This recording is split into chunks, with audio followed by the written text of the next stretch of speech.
example, I'm a journalism major and I'm 21 years old. There's Dungeons and Dragons, there's Call of Cthulhu, there's World of Darkness, there's all kinds of like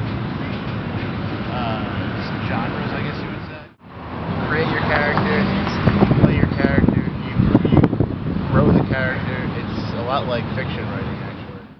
There's not really anything holding you back other than the person who's running the game. If you like writing, if you like reading, if you like even something as mundane as like psychology, if you're into that kind of thing,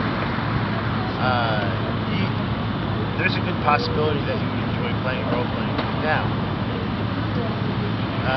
if you do play a role-playing game, you have to play it a couple times. When I first started playing, the games weren't exactly good. They weren't well organized. They weren't being run efficiently. Yeah. So if I had been a seasoned role player at that time, I probably would have not liked those games. I think the biggest misconception is that people can play it and not be all about it. That's what defines it as a person. I mean, it is in a sense for nerds. You need to have a good imagination to like it, to want to be part of it. You have to have an appreciation for certain types of,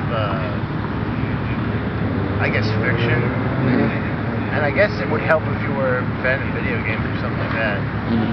But, I mean, when I say nerds, I mean like people who are like capable of socializing.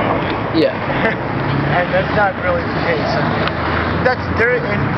if you play the game, if you play Dungeons and Dragons enough, with enough people, you will find a lot of people who are just not socially apt.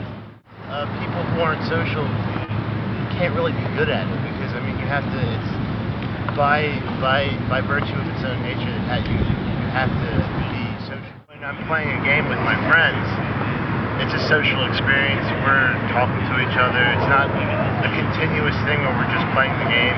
Sometimes we will stop for a little bit and just talk. Other times, if we realize the game is poorly constructed or not as well thought out as it could have been, it just kind of devolves into shenanigans. But I mean, sometimes you can sit down with a group of friends and play a game, and it's like you sit down at like 7 o'clock at night, in the evening rather, and you're just playing until like 2 in the morning. Yeah.